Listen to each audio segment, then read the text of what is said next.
On Tech News Today, we definitely have the Droid you're looking for, and Apple's got the giant iPad you're looking for, and Google spins out a dedicated Street View app. It's all coming up next on Tech News Today. This is Twit. Bandwidth for Tech News Today is provided by CacheFly at CacheFly.com.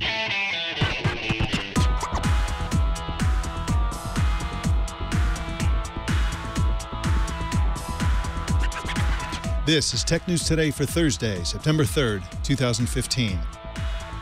This episode is brought to you by Blue Apron. Blue Apron will send you all the ingredients to cook fresh, delicious meals with simple step-by-step instructions right to your door. See what's on the menu this week and get your first 2 meals free by going to blueapron.com/twit. That's blueapron.com/twit. And by Intel. Small business owners can't afford to choose between A or B. If both help your business, you want A and B.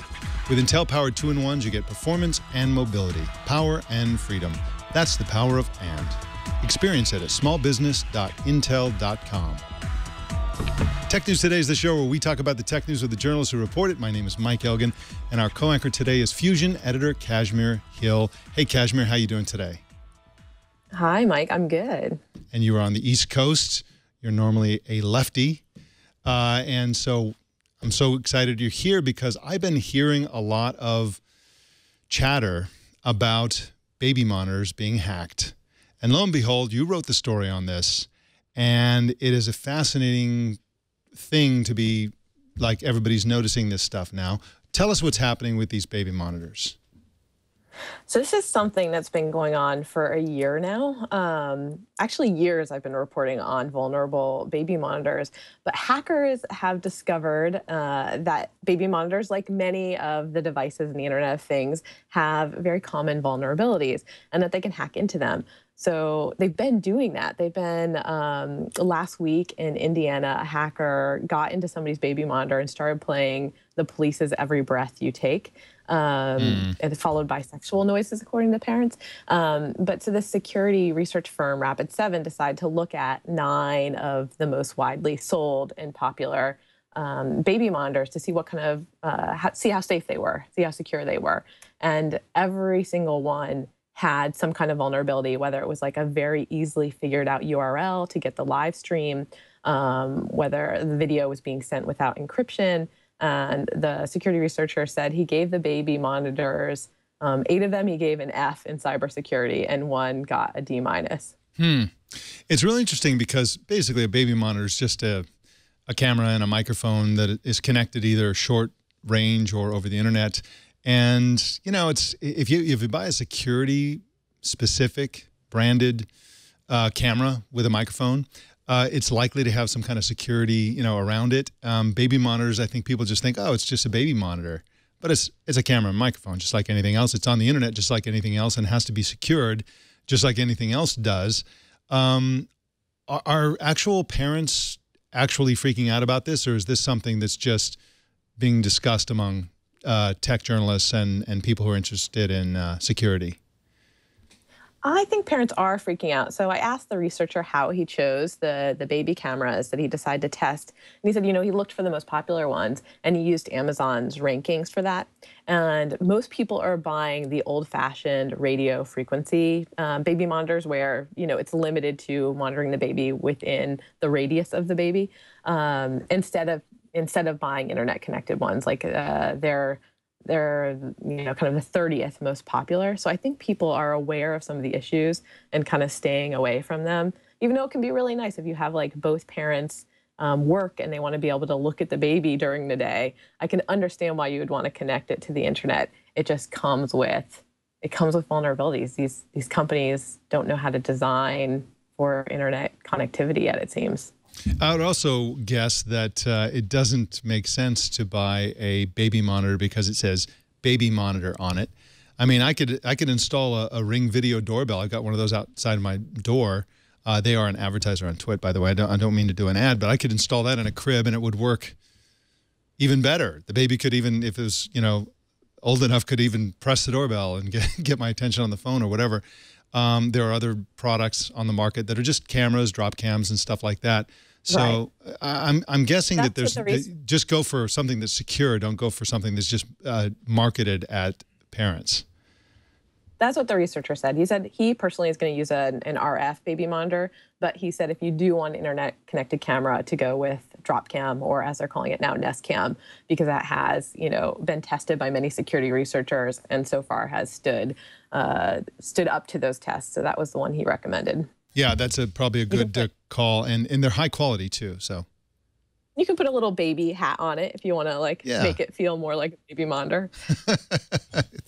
Yeah, exactly.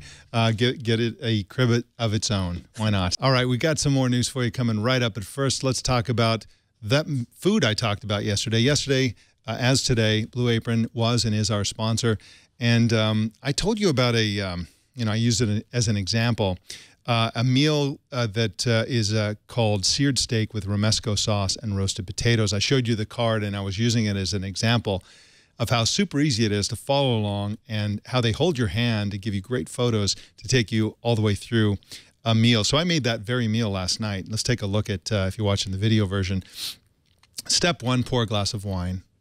They omitted that step for some reason, but I went ahead and took the initiative. And so this was literally, I mean, all Blue Apron meals are easy to do. This one was by far the easiest that I've ever done. It took no time at all. I think it was done in half an hour, and I was pretty much not rushing. You put the tomatoes and the garlic and the peppers and the potatoes all on a single cookie sheet, and they give you the instructions about how to use olive oil and stuff like that to season it. Salt, pepper, paprika. They provide the paprika in the oven. That's all baked together. Then you cook the steaks. Again, they tell you exactly how to season that. And then you chop all the vegetables up. You add some more spices and olive oil, and then you throw it all together at the end. And it's just so delicious and so easy. And it's far better than any restaurant you're going to go to on multiple counts. It's fresher. It tastes better. You don't have to wait. You don't have to spend a fortune. It's about $10 a meal. You know, people so many times go to a restaurant because they feel like they don't have time to cook. Well, this is way quicker than going to a restaurant, driving, parking, waiting, waiting for the check to come, driving back. You don't have to do any of that stuff. You can stay home, learn how to cook, have a really delicious meal. And this is a perfect example. We really enjoyed it. And I highly recommend that glass of wine phase at the beginning. Blue Apron is a better way to cook. Check out this week's menu and get your first 2 meals free by going to blueapron.com/twit. That's right, 2 meals free just for going to blueapron.com/twit. And we thank Blue Apron for their support of Tech News Today. And I thank Blue Apron for the seared steak with romesco sauce and roasted potatoes. Really good. Well, let's jump right into the news here. A company called Sphero today unveiled what's already been called the Toy of the Year. It's a miniature model of the new BB-8 droid in the upcoming Star Wars movie, The Force Awakens. And you can own it starting tomorrow. Geoffrey Fowler is the personal technology columnist for the Wall Street Journal, and he and the BB-8 join us now. Welcome to the show, Geoffrey. Hi there. I brought a special friend. Yeah, there it is. Now, the best part of all this is that Sphero is actually the company that made the one we're going to see on screen with Disney. They helped create this droid. And can you talk about that collaboration and how this movie robot came about? Sure, yeah. The way it went down was, so Sphero is this robotic toy startup that's been around for a little while, and they make these balls that you can control, kind of like an RC car for the smartphone era. You just push it around using an app on your phone. They joined a startup accelerator sponsored by Disney and happened to get none other than Bob Iger, Disney's CEO, as their mentor. And Disney, as you may remember, recently bought Lucasfilm and the Star Wars line of business. And Iger said to them, hey, any chance you could make a version of Sphero with a little head that stays on top as he floats around? And they came back to him a day later and they said, actually, we could. He showed them some designs from the movie that had already been kind of put together. And then sort of in concert there, they began developing this toy. Now, the one that you see in the movie, it is functioning, but it's controlled mostly by puppeteers. But the Sphero that you can, or the BB-8 as he's called, that you can take home is fully functioning. You control him through an app. His head, yes, magically stays on top through some kind of force. They call it the force. It's probably just magnetism. But either way, it is an awesome, wonderful thing that has so much personality because of this little head. I can't stop watching him. It really does look amazing. How does it actually work? How do you control it? So you use an app on your phone that it comes with, and it lets you do a couple of things. One, you can just drive it around like you would drive a remote-controlled car or a drone or whatever. And then it also has some kind of preset activities that he could do. You can tell him to, be joyful or whatnot. It also takes voice commands, so they're going to build that out over time. But already you can say, look out, or it's a trap. Go run. Or it's a trap. That's one of the things you can tell it exactly. And then the other fun thing that they've got is, it keeps flying around on me. Another fun thing that they've got is you can do holograms. So not directly out of its little eye there, sadly, but through your phone, you hold up your phone to it, and it through the camera sees BB-8 and then makes the hologram appear like he's coming out of it. Sorry, he keeps so it's literally augmented reality hologram that you see. It is, yeah, and you can make messages to send to your friends, so they see your messages on their BB-8. I mean, they've really thought this thing through. This is the toy that Sphero was meant to make. And I'm just so jealous of kids these days. Back when I had all my Star Wars collectibles, they were just plastic doodads. But this is kind of bridging the physical and digital world in a really, really smart way. And I think it sort of tells us where things are going in the future. Yeah. That's amazing. Definitely. And so what happens when you do yell, it's a trap? What does it do? He runs off trying to find someplace to go. Now, he doesn't have sensors in him like a Roomba does, to avoid stairs and such. So keep him away from the stairs. So he's pretty strong. He's also waterproof.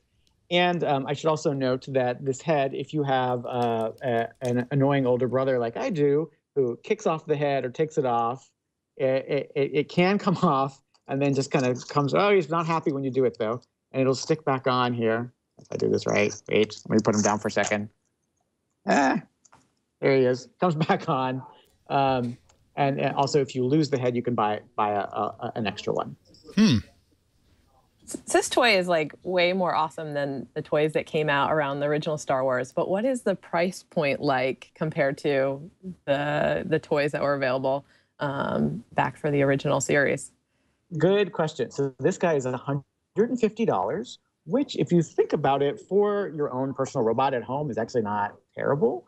But you can certainly buy plastic Star Wars toys like this guy that I got to play with him with. It only cost $9.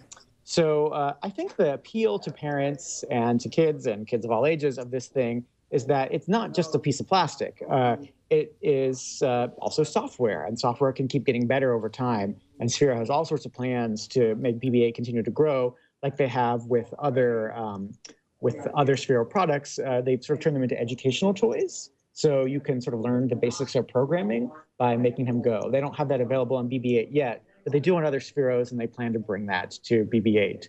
So I love the idea that these days you get toys and they continue to grow with you, just like other apps in your life can do. That's a lot of fun. Yeah, so it'll get new capabilities with new versions of the app. I love that kind of thing. I've been using an Echo, and I've noticed it's Amazon Echo, which has the virtual assistant, and there've been twice I've sort of complained to my wife that it can't do something, and then within a couple of weeks it starts being able to do it. It just gradually gets better. Things like this will gradually get better. What a world! What a time to be a kid. Or somebody who's an adult who's going to definitely buy one of these is the very second it's available. Geoffrey Fowler's at WSJ.com and on Twitter at Geoffrey Fowler. That's Geoffrey, Geoffrey. Thank you so much for joining us today, Jeff. You bet. All right, bye-bye. Bye. Google updated Docs yesterday with several major new features. Lauren Hockenson is a reporter for the Next Web and joins us to tell all about it. Welcome to the show, Lauren. Hi, Mike. Tough to follow that act. Yeah, sorry. This won't be quite as fun. So tell us about voice typing, a new voice typing feature.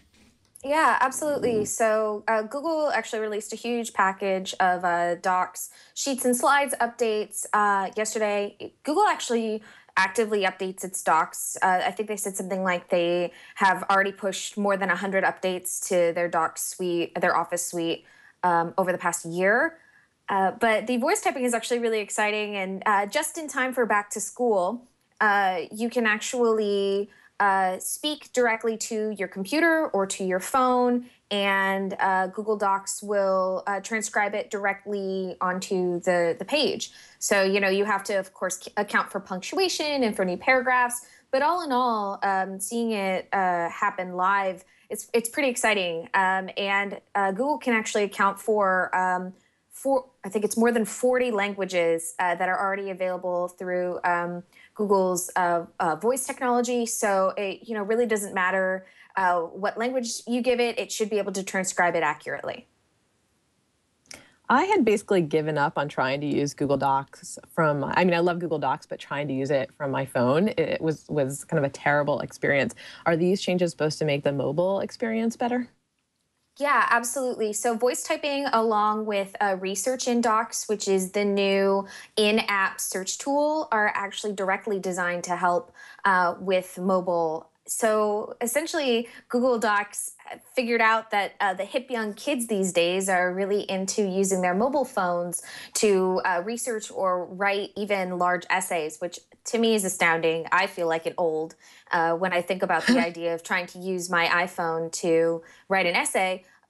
But it seems that kids these days are actually really interested in using their phone and feel like they can type faster on a phone and feel more comfortable on a phone. So these updates are actually designed to help kids use their phone.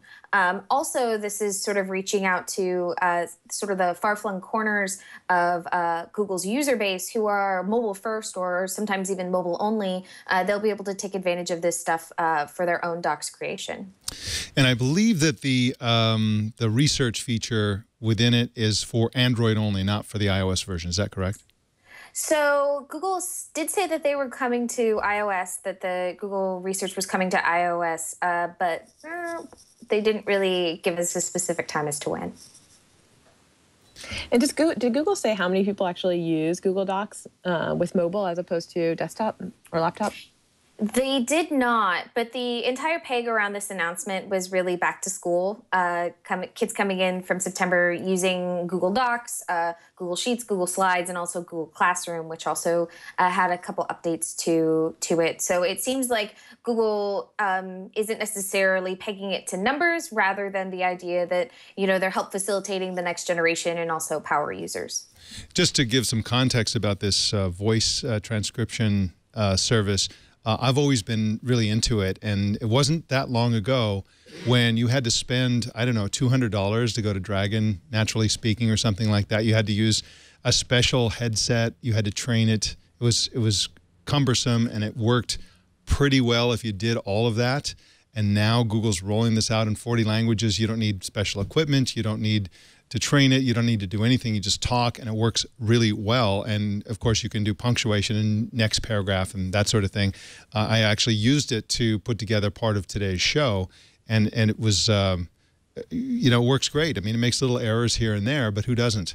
Now, Lauren, Google also came out with some new templates for all of the three apps, online apps. What do you think of these templates? Do you like them? Do you think they're well designed? What's your thought on how they did with these templates? It's pretty funny when they announced them at the Google Docs event. Like, my first reaction was, it feels like home.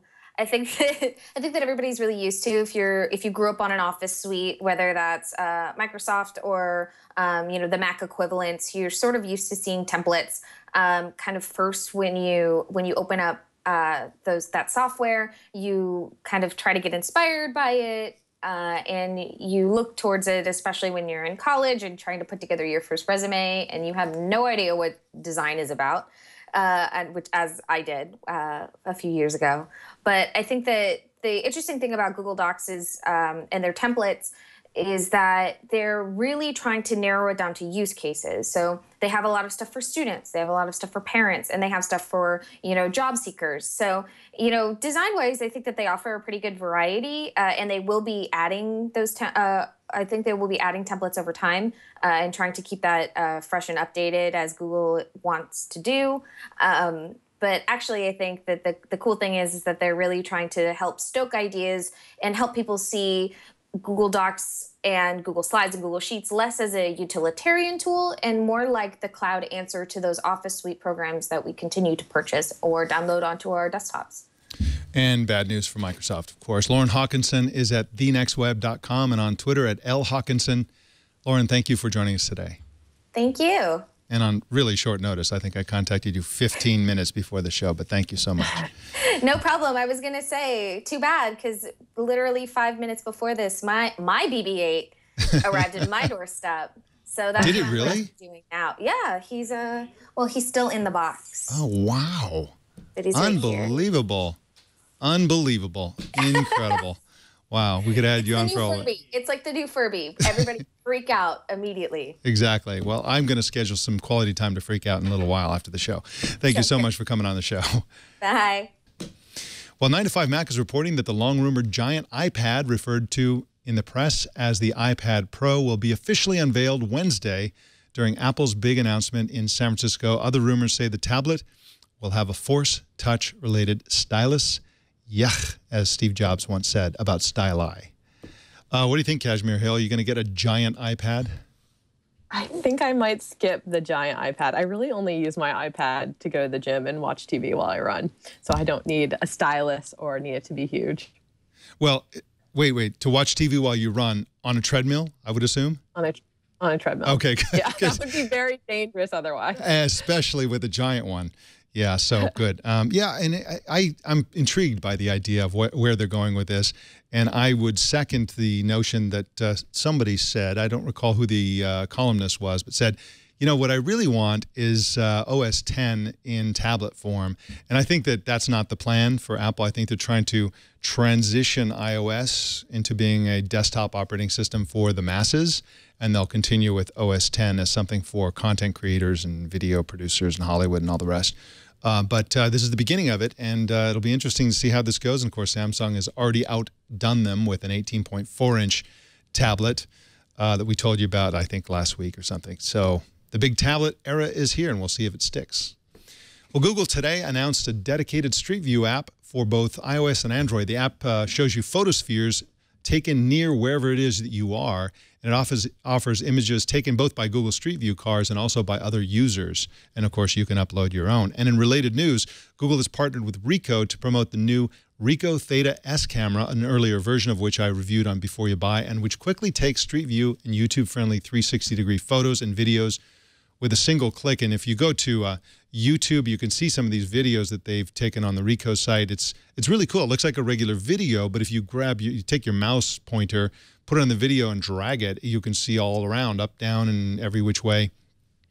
This is very, very cool. I really like this. And I think this is an example, Kashmir Hill, of Google responding to sort of popular demand. People, there's a huge sort of fan base for photospheres, and they're satisfying that demand with this new app.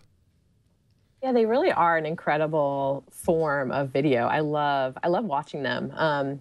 I wonder how much they're going to catch on, or whether people really need a dedicated camera for it, if it'll get that big. But I guess we'll see.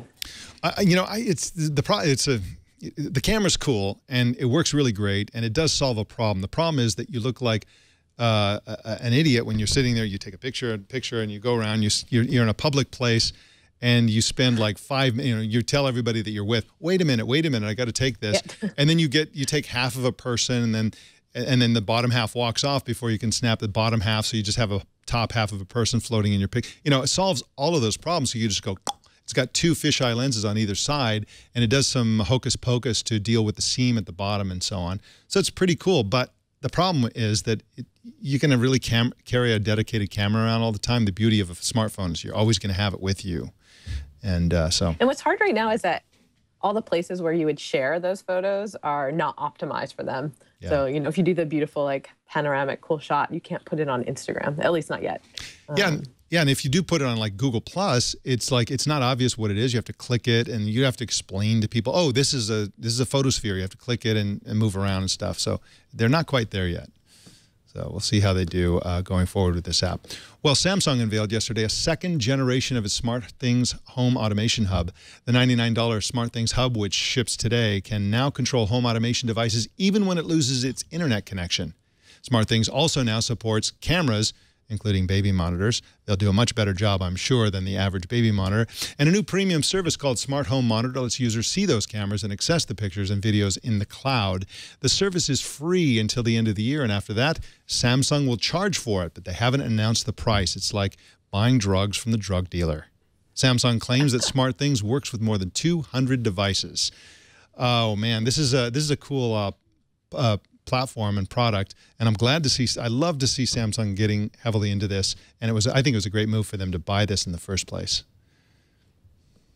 So anyway, there's a related product that goes with this, and actually it doesn't quite go with it. It's related to things you can automate in your home. Samsung also announced a sleep tracker. The product's a white disc that goes between a mattress and box spring. Samsung claims that SleepSense, which is the name of the device, can measure heart rate, respiration, and movement with 97% accuracy. The data, of course, is uploaded wirelessly to a smartphone. Kashmir Hill, a couple of questions here. First of all, how does it measure your heart rate through the mattress? And second of all, what if there's two people sleeping in the bed? How does it know who's breathing and whose heart rate and who's moving and who's whatever? I mean, it seems kind of for loners. Yeah, this is the wildest thing to me. I don't understand how it works. I would love to talk to Samsung about how it's able to pick up such delicate and sensitive things. I also noticed in that press release at the bottom they said, you know, you can also use this for loved ones, say an elderly family members. You can put it under their mattress and then get emails about their sleep quality. And immediately, you know, when I see that, being able to put a sensor on someone else's mattress, my mind goes to creepy spying type things you can do with that technology. Yeah, and the problems associated with that. Oh no, Grandma stopped breathing. Oh no, she got a glass of water. False alarm. It looks like she got back in bed. Yeah, creepy is a good word there. You can just get Grandma a baby monitor. All right, well, we got some more news coming right up. But first, let's talk about Intel. Let's talk about tablets. Let's talk about laptops. Let's talk about not having to make a compromise between the two. Intel 2-in-1s are so great for small businesses because you can buy these devices, and there's a huge range from great OEMs that you can choose from. And, you know, they're a tablet when you want a tablet. They're a laptop when you want a laptop. And there are no compromises in either case. When they're in tablet mode, they have great performance and functionality, ease of use, the instant, the response time that's so important in a tablet. That's the thing that makes a tablet either thrilling to use or annoying to use, is the response time of the video. And of course, Intel puts so much power into these devices that the response time is instantaneous. So they're great tablets. But then you swing around that thing or reattach the keyboard, and you've got a full-powered laptop. High performance, high video performance, great battery performance. Everything is in these 2-in-1s that you're going to need for your small business. You'll save money. You'll save money on time on training because people will use them intuitively. They'll know exactly how to use it as a laptop, exactly how to use it as a tablet. Really powerful technology. Experience the power of and. Visit smallbusiness.intel.com and find out how Intel-powered 2-in-1s can improve your small business. That's smallbusiness.intel.com. And we thank Intel for their support of Tech News Today. Well, in news you can lose, we like to check in from time to time on the progress of Apple's Spaceship Campus, currently under construction. We haven't done it in a little while, and they made a lot of progress. Here comes the latest drone video. And there it is in all its glory. Now, this is, of course, a giant donut, multi-storied. It has, according to Steve Jobs, when he was pitching this to the Cupertino City Council, has not a single flat piece of glass in the whole thing. They built an entire factory in Germany to make the glass. And there's no glass yet, but we don't know what is in those mysterious boxes on the roof. Those may be huge sheets of curved glass. We don't know yet. It's solar powered, and you see all these underground trenches. There'll be lots and lots of stuff underground parking. The place where they will do all their announcements is completely underground, and there's some great video of that coming up in this video. But look at that. Behold the Valley of Silicon. And this is what it's supposed to look like when it's finished. This looks very artist rendery. Here it comes. So there's where they're going to announce things. That's the new place where all of those announcements are going to take place. Underground. So if they want to turn off your wireless, they'll just go ahead and do it. Nothing you can do about it. And it's interesting. There's all these little structures inside. I don't know. So the magic stage where Tim Cook will come flying out of the floor, you know, whatever. They're going to flood it and have like sea battles in there. Very cool. Look at that. I'm so excited about this Kashmir Hill.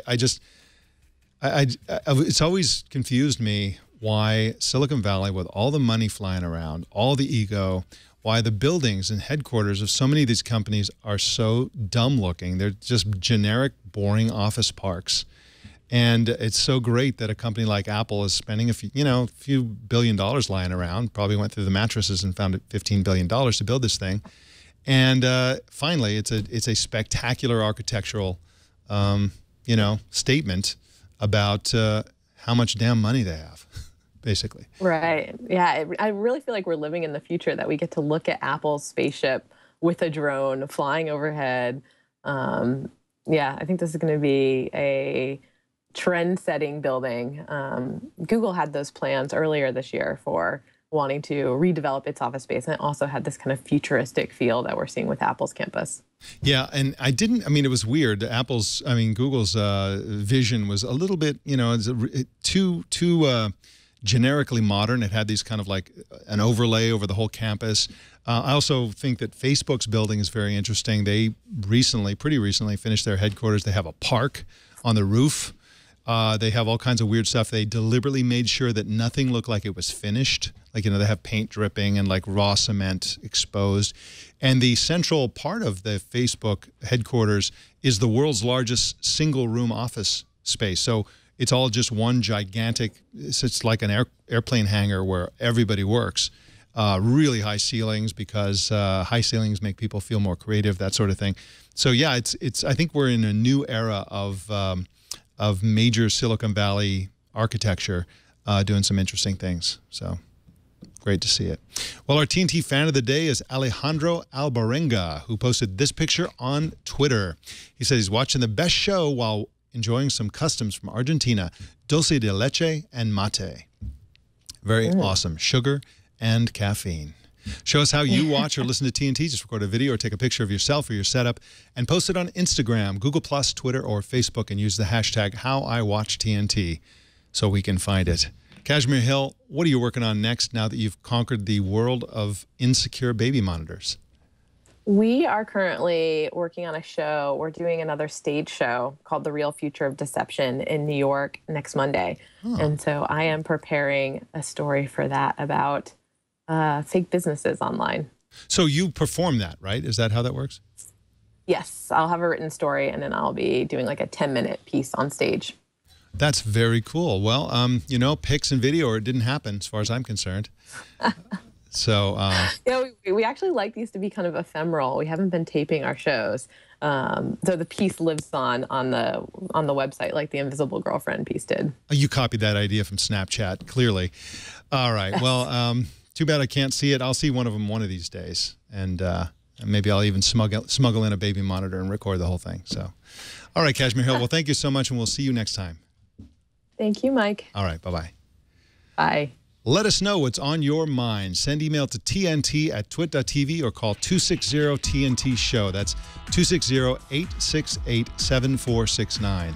You can subscribe to Tech News Today on iTunes, or you can choose some other way to subscribe at twit.tv/TNT. You can also watch us live every weekday at 10 a.m. Pacific, 1700 UTC at twit.tv/live. And you can follow us on Twitter at Tech News Today TV. And you can follow me at elgan.com. Also, don't miss our other news show, Tech News Tonight, at 4 p.m. Pacific every single weeknight. Today's guest is Mike Murphy from Quartz, and tonight's host is Mike Elgan from Twit. And that is the Tech News Today. This show is produced by Jason Cleanthes and edited by Anthony Nielsen. My name is Mike Elgan. Thanks for tuning in. We'll see you tomorrow.